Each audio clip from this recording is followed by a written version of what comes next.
সন্তান আর সম্পদ এটা দুনিয়ার জীবনের সৌন্দর্য। ছোট ছেলে মেয়েরা সোনামণিরা না থাকলে পৃথিবীতে কোনো সৌন্দর্য থাকতো? স্বামী স্ত্রীর ভালোবাসা কয় বছর? রং ধরা যৌবন জং ধরে শেষ। 1-2 বছর পরে আর আগের ওই মাতলামিটা থাকে না, ওই ভালোবাসাটা থাকে না। এরপরে ভালোবাসাটা হয় ছেলে মেয়েদের কারণে, ঠিক কিনা? ঘরে গেলে আব্বু আব্বু ডাকে, আম্মা আম্মু ডাকে, ছোটাছুটি করে, দৌড়াদৌড়ি করে, কান্নাকাটি করে, রাগ করে বসে থাকে, রাগ ভাঙাতে হয়, এটাই মজা, ঠিক কিনা? এজন্য আল্লাহ বলেছেন জিনাতুল হায়াতি দুনিয়া। ছেলে মেয়েরা, সন্তান সন্ততি হচ্ছে দুনিয়ার জীবনের সম্পদ, দুনিয়ার জীবনের সৌন্দর্য। এক আয়াতে বললেন জিনা, আবার আরেক আয়াতে বললেন ফিতনা।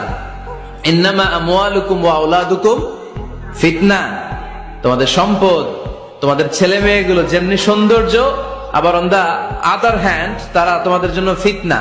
কারণ এই সন্তানের মুখে খাবার তুলে দেওয়ার জন্য অনেক বাবা হারাম পন্থায় উপার্জন করে, এরকম আছে না নাই?